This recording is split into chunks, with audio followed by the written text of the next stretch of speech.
నువ్వు నమ్మడానికి ప్రభుత్వం కూడా అది అమ్ముతావా? ఏ అభివృద్ధి కోసం అమ్ముతావా? అంటే అమ్మి పాలిస్తావా? నువ్వేం పాలించేది?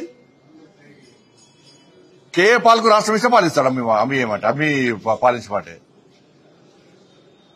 నువ్వు పాలించేది ఏంది అంటున్నా. నువ్వు తెలంగాణ రాష్ట్రం అప్పుల పాలనే చెప్పని చెప్తీవి. నువ్వు ఎన్నికల ముందు ప్రచారం చేయనిస్తీవి. అప్పులో ఉన్నటువంటి తెలంగాణ రాష్ట్రాన్ని కాపాడుకుంటాం, తెలంగాణ రాష్ట్రాన్ని పాలిస్తామని చెప్పి 6 గ్యారెంటీలు 420 హామీలు ఇస్తేవి. అప్పుల విషయం ముందే తెలుసు. మళ్ళీ ఇప్పుడు ఎందుకు అమ్ముతావు భూములు? చెప్పండి. అప్పుడే మేము భూములు అమ్ముతాం, ప్రజల ఆస్తులు అమ్ముతాం, అమ్మి రాష్ట్రాన్ని పాలిస్తాం ముందు చెప్తే 1 కోటి పడకపోతుండే, 1 సీట్ రాకపోతుండే. నీకు ముందు ఎందుకు చెప్పాడు ఎన్నికల ముందు?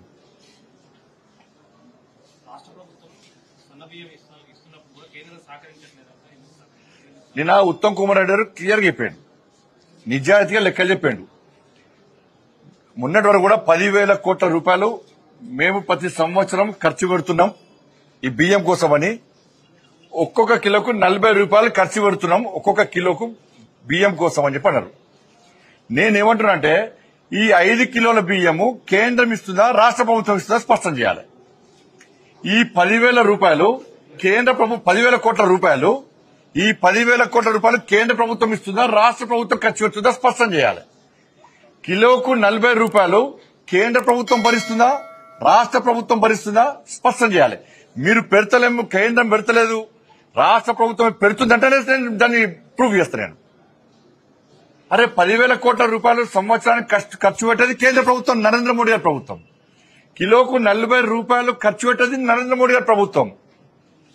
మిల్లింగ్ నుంచి ఇవాళ ట్రాన్స్పోర్టేషన్ గానీ, శుద్ధి పైసలు, గోన సంచి పైసలు గానీ లాస్ట్ కు వీళ్ళు కొనుగోలు ముందు వీలు చేయాల్సి వస్తుంది, రాష్ట్ర ప్రభుత్వం కొనుగోలు చేయాల్సి వస్తుంది. దానికి మిత్తి చేసుకుంటారు. ఆ ఇంట్రెస్ట్ పైసలు కూడా కేంద్రమే కడుతున్నది. అరే 40 రూపాయలు ఇచ్చేది మేము, 5 కిలోల బియ్యం ఫ్రీ ఇచ్చేది మేము, కేంద్ర ప్రభుత్వం ఇస్తుంది, మోడీ గారి ప్రభుత్వం ఇస్తుంది. 10,000 కోట్ల రూపాయలు ఖర్చు పెట్టేది కేంద్ర ప్రభుత్వము. ఫోటో మాత్రం మీరు పెట్టుకుంటారు.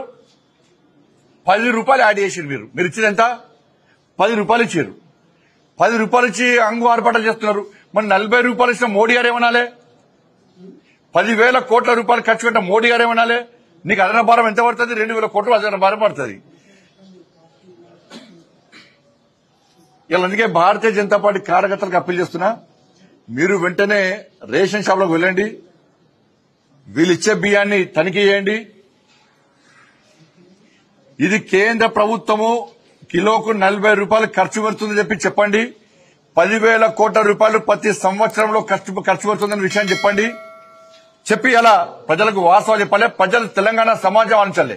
40 రూపాయలు ఖర్చు పెట్టే మోడీ గారు గొప్పవరా, 10 రూపాయలు ఖర్చు పెట్టే కాంగ్రెస్ పార్టీ గొప్ప పార్టీ? ఆలోచించండి మీరు. అలా మరి బీజేపీ గవర్నమెంట్ ఎందుకు ఫైల్ చేయలేదు బిల్లు? అంటే వీళ్ళందరూ ఒకటేనే కదా. ఒరే మేము 22 ప్రాపర్టీలు అమ్మి పడేసాం, లక్షల కోట్లు మేము దోచుకున్నాం. ఆ బండి సంజయ్ గారు ఏం మాట్లాడుతాడో తెలియదు. ఒక రోజుకో మాట వాగుతాడు. ఈ మధ్యన మళ్ళీ నా పేరు తీసుకొచ్చాడు, రేవంత్ రెడ్డి అమ్మేస్తున్నాడు, కేఏ పాల్ కూడా అమ్మేస్తాడు అని. ఒరే యూజ్లెస్ ఫెలో, నువ్వురా, మీ డాడీ మోదీరా లక్షల కోట్లు ప్రాపర్టీ దేశం అంతా అమ్మేశాడు. నా పేరు ఎందుకు రా తీసుకొస్తావు? నువ్వు ఒక కాపు తమ్ముడు అని నిన్ను నేను క్షమిస్తే అప్పుడు నిన్ను బీజేపీ ప్రెసిడెంట్ నుంచి పోస్ట్ పీకించలేదా? మీ బీజేపీ ప్రెసిడెంట్ నడ్డా నా శిష్యులు, మీ మోదీ గారు నా శిష్యులు. మరి నువ్వు నాకెందుకు థ్రెటన్ చేస్తావు? నా పేరు ఎందుకు తీసుకొస్తావు? నువ్వు కలిసి పనిచేద్దాం, అవినీతిని ఆపుదామంటే నేను ఎవరితోనైనా కలిసి పనిచేయడానికి రెడీయే. మీరెందుకు ఫైల్ చేయలేదు? స్టూడెంట్లు ఫైట్ చేయడం, ఈ పనికిమాలిన స్టూడెంట్లు కూడా కొంతమంది గొర్రె కషాయాన్ని ఎలా నమ్ముతుందో ఆ కేసీఆర్ని నమ్ముతారు, ఆ కేటీఆర్ని నమ్ముతారు.